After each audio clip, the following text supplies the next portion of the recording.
Hi, here Mahadev. Hello student, we are going to cover class 6 to 10 NCERT series.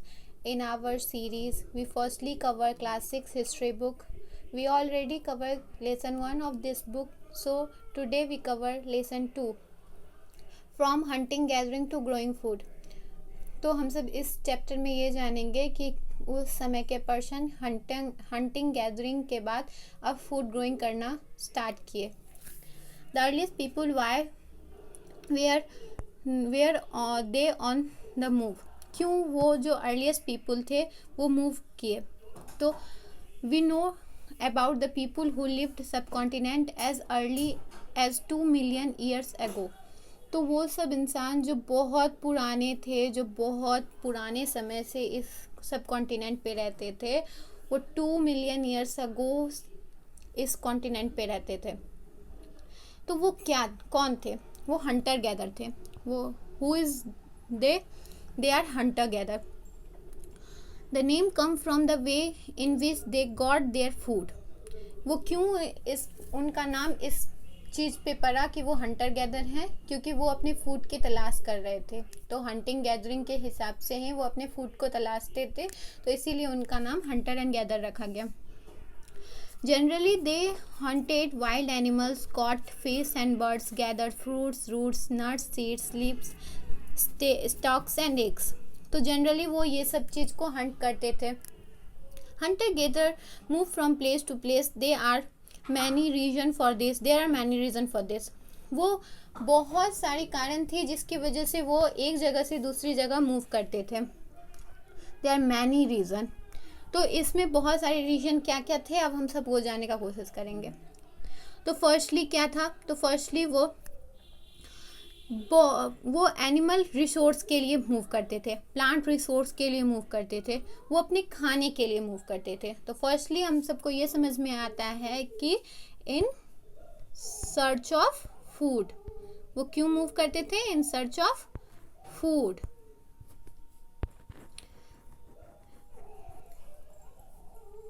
Then second animals move from place to place. तो फिर second वो जो जानवर को hunt करते थे, गैदर करते थे, वो जानवर भी एक जगह से दूसरी जगह जाते थे. तो उन सब के मूवमेंट को कैच करने के लिए भी वो एक जगह से दूसरी जगह जाते थे. ठीक है. सेकेंडली ये हम सबको पता चलता है. अब थर्ड क्या है? तो थर्ड ये था कि फ्रूट्स इन डिफरेंट सीजन. अब हर फ्रूट तो एक ही सीज़न में नहीं मिल जाता है. फ्रूट हर सीज़न में डिफरेंट प्लेस में पाए जाते हैं. तो वो कुछ फ्रूट को खाने के लिए डिफरेंट सीज़न में और फिर डिफरेंट प्लेस में वो फूड उनको मिलता था. तो इसलिए भी वो हंटर गैदर जो थे वो मूव कर रहे थे. And the last water availability. तो वो आप सबको पता होगा कि वाटर हमारे लिए कितना एसेंशियल है. तो वो इस वाटर अवेलेबिलिटी के लिए भी वो एक जगह से दूसरी जगह जाते थे, क्योंकि उन्हें वाटर मिलता था लेक्स में, स्ट्रीम्स में, रिवर्स में. और फिर ये एक जगह नहीं मिलता था, ये बहुत जगह मिल जाने पे उन्हें ढूंढने पे मिलता था. तो इसके लिए भी वो हंटर गैदर मूव करते थे. This is. अब नेक्स्ट क्वेश्चन अराइज होता है, how do we know about this peoples. तो हम उन लोगों के बारे में कैसे जान सकते हैं? कुछ तो कारण होगा, कुछ उनका चिन्ह होगा, कुछ सामान होगा जिसकी वजह से हम उनके बारे में जान सके वो हंटर गैदर थे. इस चीज़ को जानने के लिए कुछ तो सबूत मिला होगा. हाँ, तो हम इस सबूत के बारे में अब फर्स्टली पढ़ेंगे. तो आर्कियोलॉजिस्ट के बारे में हम आपको पहले ही बता चुके हैं फर्स्ट वीडियो में कि आर्कियोलॉजिस्ट वो थे जो फाउंड करते थे पुराने ज़माने के लोगों के सामान सबको. तो उन्हीं में आर्कियोलॉजिस्ट ने बहुत कुछ फाउंड किया है, जैसे कि टूल्स भी बहुत तरीके के होते थे. जैसे आप यहाँ पे भी देख सकते हो टूल्स, यहाँ पे भी है. देखिए ये शार्प एरो टाइप्स टूल्स है जिससे वो डिगिंग का काम करते थे. वो कौन काम करते थे? वो डिगिंग का काम करते थे. तो ये उनके टूल्स थे जिससे वो डिगिंग करते थे. तो टूल्स भी बहुत तरीके के होंगे. तो कुछ टूल्स थे stone tools may also have been used for. तो स्टोन टूल्स किस चीज़ के लिए यूज़ होते थे? तो स्टोन टूल्स होते थे use digging the ground to collect edible roots. तो वो डिग करते थे, स्टोन टूल्स जो वो बनाते थे उसको वो डिग करते थे ग्राउंड को, और वो रूट्स उससे अवेलेबल करवाते थे, उससे रूट्स वो कलेक्ट करते थे। Be stitching cloth made out of animal skin. और उसके बाद जो वो एनिमल के स्किन से जो क्लॉथ बनाते थे उसको स्टिच करने के लिए भी वो इस स्टोन टूल का यूज करते थे। Secondly tool attached with would sticks, bone tools. तो बहुत तरीके के और टूल्स थे। सेकेंडली और टूल्स थे जो कि बोन वुड से अटैच थे, कुछ कुछ लकड़ियों से भी अटैच टूल्स थे, कुछ कुछ बोन से अटैच टूल्स थे जानवरों के। The both tools to make spears and arrow for hunting.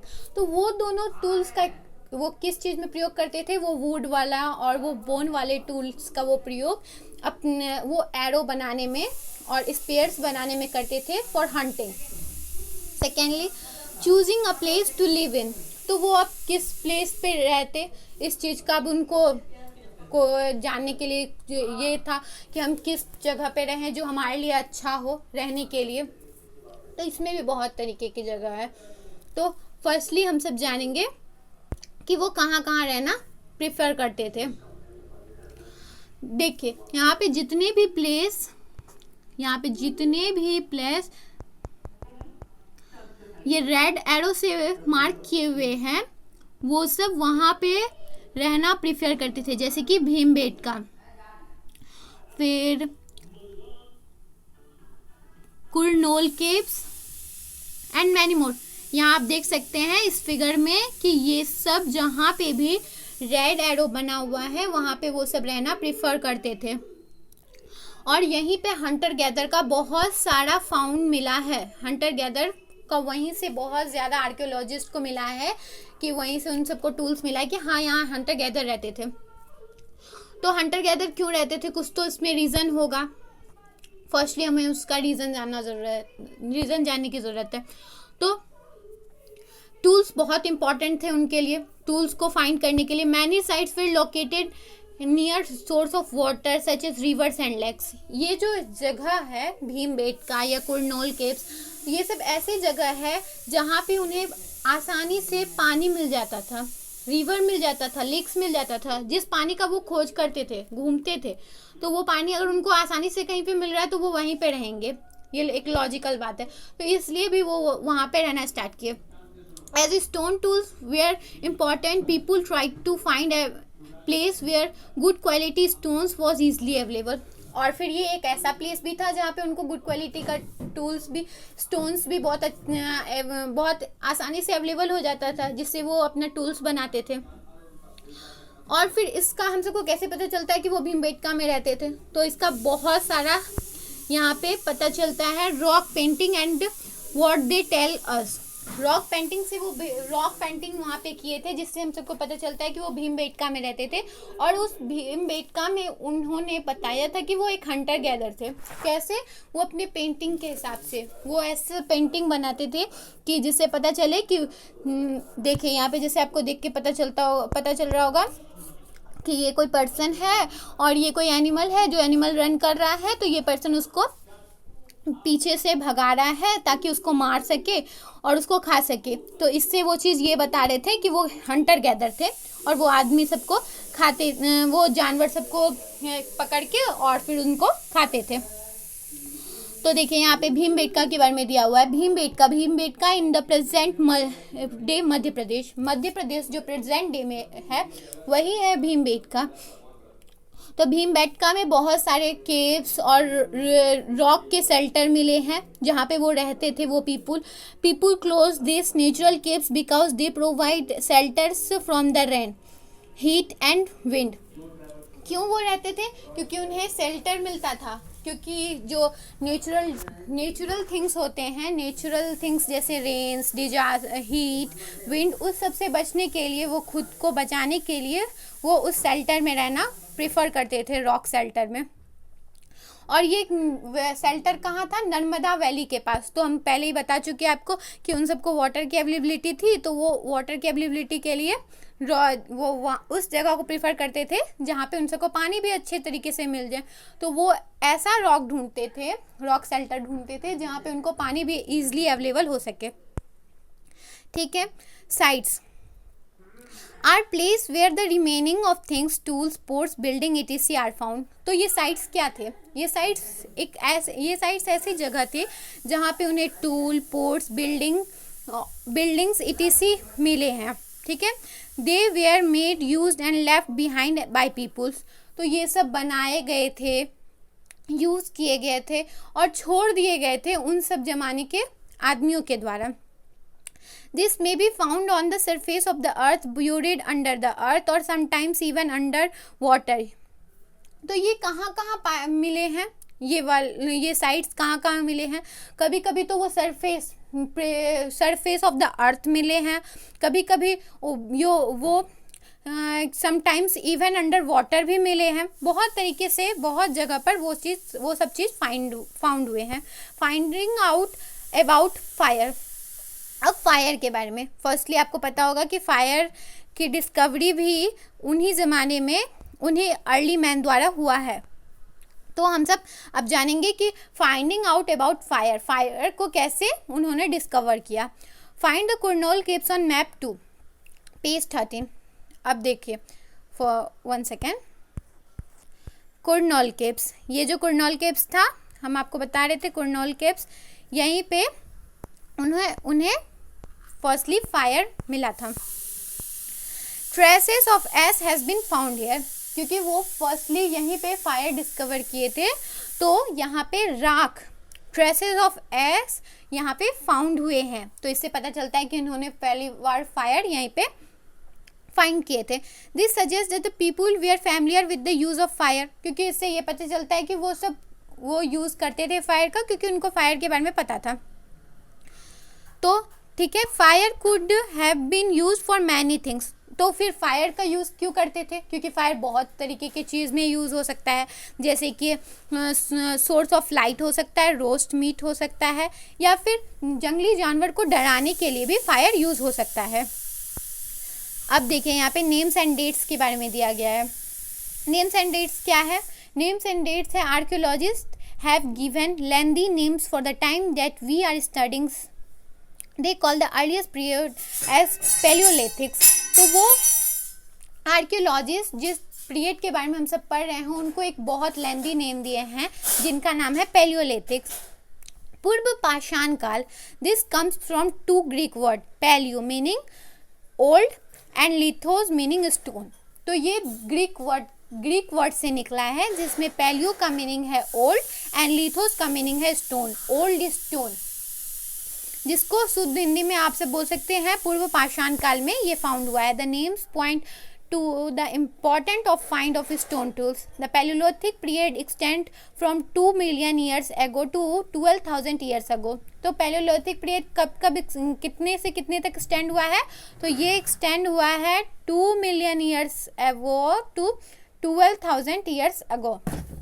This long stretch of time is divided into the lower, middle, upper Paleolithics। तो ये बहुत बड़ा पीरियड था, ये टाइम बहुत बड़ा था, तो इसको 3 भाग में बांट दिया गया है। तो ये 3 भाग क्या थे? Lower, middle and upper Palaeolithic. This long span of time cover 99% of human history. जो ह्यूमन हिस्ट्री है उसका 99% ये लॉन्ग एक्सटेंड ही कवर कर चुका है। देन सेकेंड है मेसियोलिथिक। अब मेसियोलिथिक के बारे में बताया गया है। मेसियोलिथिक जैसे इन्वायरमेंट चेंज हुआ तो मेसियोलिथिक पीरियड आए। ये मेसियोलिथिक पीरियड कब से कब तक एक्सटेंड किया? 12,000 ईयर्स टू 10,000 ईयर्स अगो। तो 12,000 टू 10,000 ईयर्स अगो को हम सब मेसियोलिथिक मिडिल स्टोन एज से रेफर कर सकते हैं। Stone tools found during this period are generally tiny and are called microliths. जो स्टोन टूल्स इस समय में फाउंड किए गए वो बहुत ही टीनी थे, जिस वजह से इनको माइक्रोलिथ्स भी कहा गया। Microliths were probably stucks on the handles of bones और woods to make tools such as saws and sickles. तो ये माइक्रोलिथ किस चीज़ के लिए यूज़ होते थे? वो हाथ से बने हुए हैंडल्स ऑफ बोन्स, हाथों के जो छोटे छोटे बोन्स थे वो और लकड़ियों मतलब हाथ में पकड़े जाने वाले सॉ एंड सिकल से सिकल जैसे टूल्स बनाते थे। At the same time older varieties of tools continue to be in use. तो इसी टाइम ओल्डर जो भी थे पहले वाले वो भी यूज़ किए जा रहे थे, ठीक है। और इसके बाद नेक्स्ट पीरियड आया न्योलिथिक का। जो न्योलिथिक था नेक्स्ट स्टेज था 10 years ago। From about 10 years ago वो न्योलिथिक पीरियड जाना गया, ठीक है। अब इसके बाद एक क्वेश्चन अराइज हो रहा है अ चेंजिंग इन्वायरमेंट, जो आपको कट हो चुका है, यहाँ पे दिख नहीं रहा होगा तो हम यहाँ पे लिख देते हैं अ changing environment.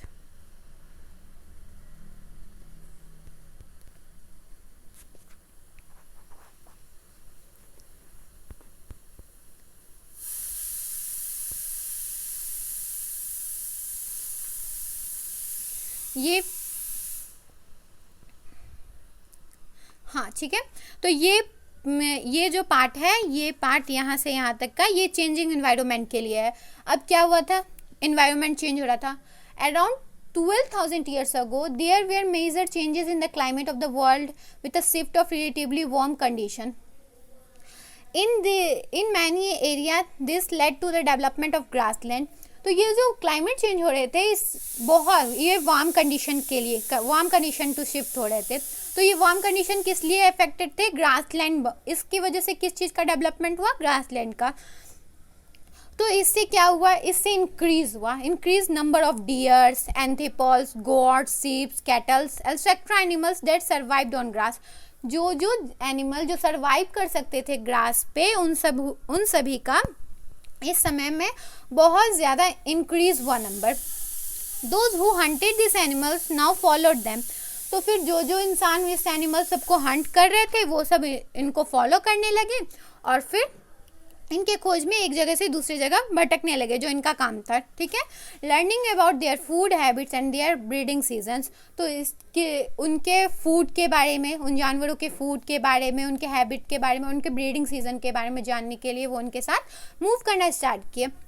It is likely that this helped people to start thinking about herding and rearing these animals themselves.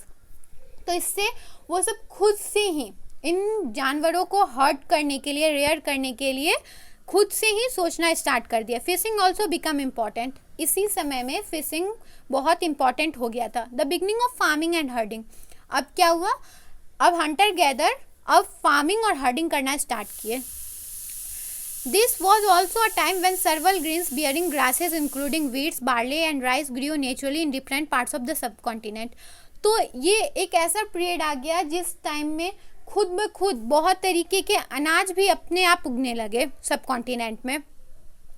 तो फिर मैन और वोमेन या और चिल्ड्रन सब इनको कलेक्ट करने लगे, इन ग्रेन को कलेक्ट करने लगे, इनको ग्रू करने लगे और इनको समझने लगे कि ये कैसे ग्रू होता है, रिप होता है, इनको कलेक्ट करके। This may have led them to thinking about growing plants on their own.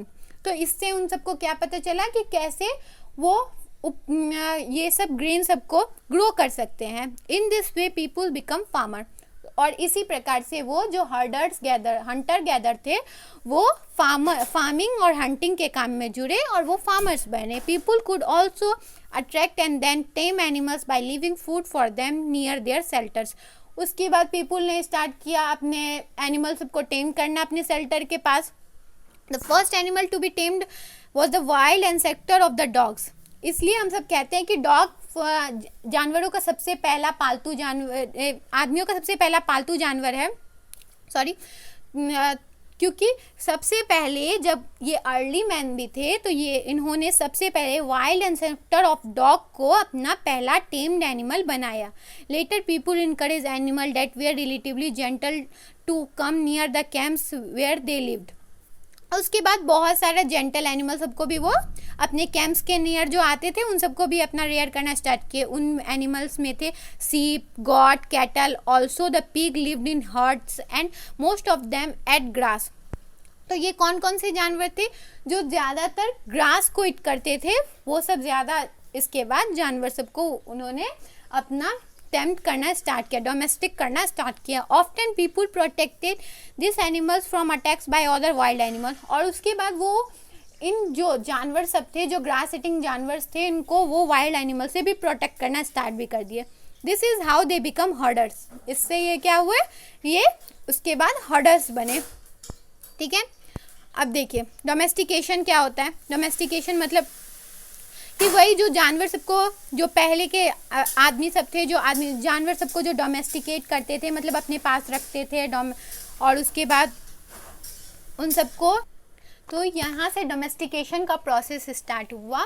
वो सब जानवरों को पालना स्टार्ट किए, जो हम आपको पहले ही बता चुके हैं कि किस प्रकार से उन्होंने जानवर को पालना स्टार्ट किया, क्यों, अपने सर्च ऑफ फूड के लिए, अपने आप को मतलब दूसरे जानवरों से बचाने के लिए, जबकि वो खुद भी उन जानवरों को दूसरे वाइल्ड एनिमल से बचाते थे।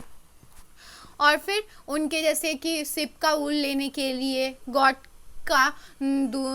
का मिल्क लेने के लिए, बहुत तरीके से वो उन सबको यूज़ करते थे अपने काम चलाने के लिए, अपने रियरिंग के लिए।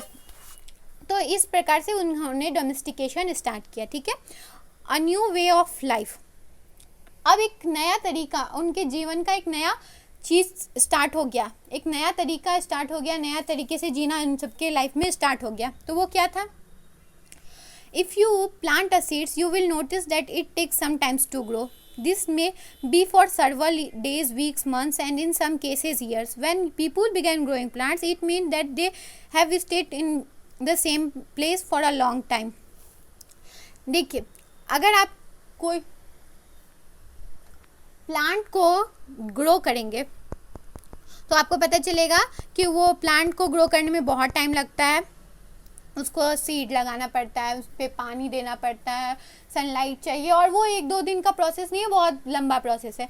जिससे हम सबको ये पता चलता है, ये जो आदमी सब, पहले के आदमी जो भटकते थे, अब वो भटकना बंद कर दिए थे।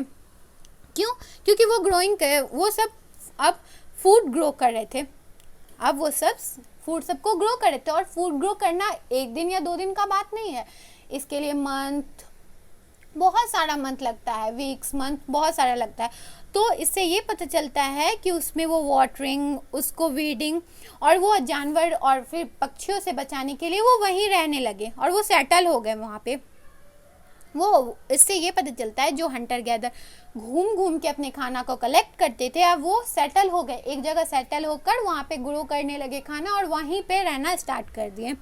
Storing animal multiply natural, besides if they are looked after carefully, they provide milk, which is an important source of food, and meat whenever required. In the other words, animals that are reared can be used as a store of food.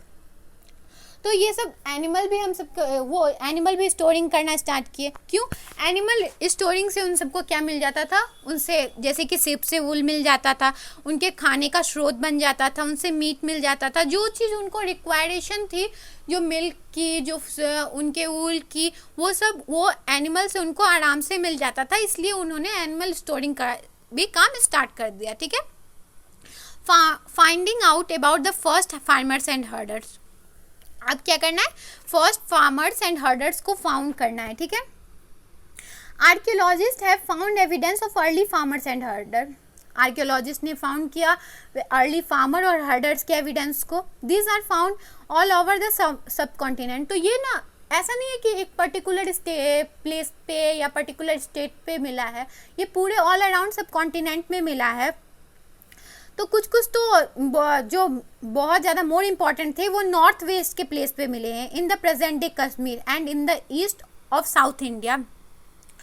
मतलब कि present day Kashmir में और फिर south India के place में ये important place, जो ये इम्पॉर्टेंट वंस थे, वो नॉर्थ वेस्ट में मिले हैं।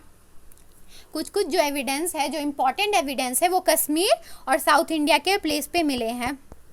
To find out whether these sites were settled of farmers herders, scientists study evidence of plants and animals bones. तो इस चीज़ को फाइंड करने के लिए साइंटिस्ट ने वहाँ पे फार्मर्स और हर्डर्स रहते थे, प्लांट्स और एनिमल्स के बोन्स का स्टडी किया, जिससे वो उन्हें बहुत उन्हें पता चला कि हाँ यहाँ पे मतलब हंटिंग गए, यहाँ पे आदमी सब सेटल हुए थे। One of the most existing find includes remains of Brunt grains. तो यहाँ पे इससे सबसे इम्पॉर्टेंट चीज़ क्या मिला है हम सबको, कि वो सब ग्रो करते थे, फूड को, ग्रेन सबको ग्रो करते थे, क्योंकि हम सबको यहाँ पे एक ना एक हम सबको जला हुआ ग्रेन मिला है, जिससे हम सबको ये पता चलता है कि ओ यहाँ पे मतलब फूड, वो सब जो उपजाऊ फूड जो सब वो जो भी वो सब फार्मिंग करते थे, वो सब फूड हम सबको यहाँ पे मिला है। ठीक है, अब इसका कारण ये नहीं हो सकता है कि वो उन्होंने जानबूझ के जलाया होगा, या तो जानबूझ के जलाया होगा या तो अचानक से जल गया होगा। पर इससे हम सबको ये पता चलता है कि वो सब क्रॉपिंग करते थे, वो सब फूड को क्रॉप करते थे डिफरेंट पार्ट ऑफ सब कॉन्टिनेंट में, जिससे हम सबको पता चला कि वो सब ग्रेन्स के बारे में उन सबको नॉलेज था, वो सब एक जगह सेटल थे। और फिर they can also identify the bones of different animal. जो आर्कियोलॉजिस्ट थे उन्होंने बहुत सारे डिफरेंट एनिमल सबके बोन्स को भी आइडेंटिफाइड किया, जिससे ये भी पता चला कि वो एनिमल सबको भी डोमेस्टिकेट करते थे, अपने पास रखते थे टुवर्ड अ सेटल्ड लाइफ। अब उसके बाद वो सेटल्ड लाइफ में रहने लगे। अब आर्कियोलॉजिस्ट इससे पता कर लिए कि वो एक सेटल, अब इसके बाद वो मतलब कुछ तो वहाँ पे जब उपजाते थे, तो ये तो एक छोटा प्रोसेस है नहीं, बहुत बड़ा प्रोसेस है, तो वो सब उपजाने में टाइम लगता होगा। तो इससे ये पता चलने लगा कि वो सब सेटल हो गए, वहाँ रहने लगे, तो वो उनका घर होगा, कुछ हाउस हो गए, जैसे कि बताए थे कि वो सब केव में रहते थे, तो केव में सेटल हो गए थे वो सब, क्योंकि उन्हें पानी अवेलेबल होते थे। तो वैसे ही कोई फर्टाइल प्लेस होगा जहाँ वो अच्छे तरीके से क्रॉपिंग कर पाते होंगे, वहाँ पे वो भी हट्स हाउस बना के सेटल हो गए। For intense in ब्रुज home in the present day Kashmir, people built pit house which were dug into the ground। और इसका इंटेंस कहाँ मिलता है, ये हम सबको कैसे पता चलता है कि हाँ वो सब इंसान रहते थे वहाँ पे कश्मीर में, और फिर वहाँ पे क्रॉप ग्रोइंग करते थे, और फिर वहाँ पे उनका शेल्टर था। तो ये चीज़ बुर्ज होम में हम सबको मिलता है प्रेजेंट डे, क्योंकि वहाँ पे पिट हाउस उन सब पीपुल के द्वारा बनाए गए थे, पिट हाउस बनाए गए थे। तो ये पिट हाउस में ये क्या था, तो ये ग्राउंड के नीचे जो पिट हाउस थे, ये पिट हाउस इस टाइप से बनाए जाते थे कि स्टेप टाइप बनाए जाते थे, स्टेप जैसे थे, कि मतलब एक सीढ़ी के तरीके से थे, जमीन के नीचे एक सीढ़ी के तरीके का घर बनता था, सीढ़ी जमीन के नीचे सीढ़ी से उतरना होता था, और फिर वहाँ पे घर होता था जहाँ पे वो सब रहते थे। क्योंकि कश्मीर बहुत ही, आप सबको पता होगा कि बहुत ठंडा प्लेस है, तो वहाँ पे मतलब कि धरती के नीचे जितना रहेंगे उतना ज़्यादा गर्माहट महसूस होगी, और जितना ऊपर रहेंगे सतह पे उतना ज़्यादा ठंडा महसूस होगा। तो इसके लिए वो सब अपना दिमाग लगा के स्टेप टाइप से बनाए, कि धरती के नीचे स्टेप वो सीढ़ी के तरीके से बना के फिर उसके नीचे वो घर बनाते थे, और वहाँ वो सेटल होते थे। This may have provide shelter in cold weather. तो ये क्या करते थे, उनको कोल्ड वेदर से बचाने के लिए शेल्टर देते थे अच्छी तरीके से। Archaeologist have also found cooking both inside and outside the huts.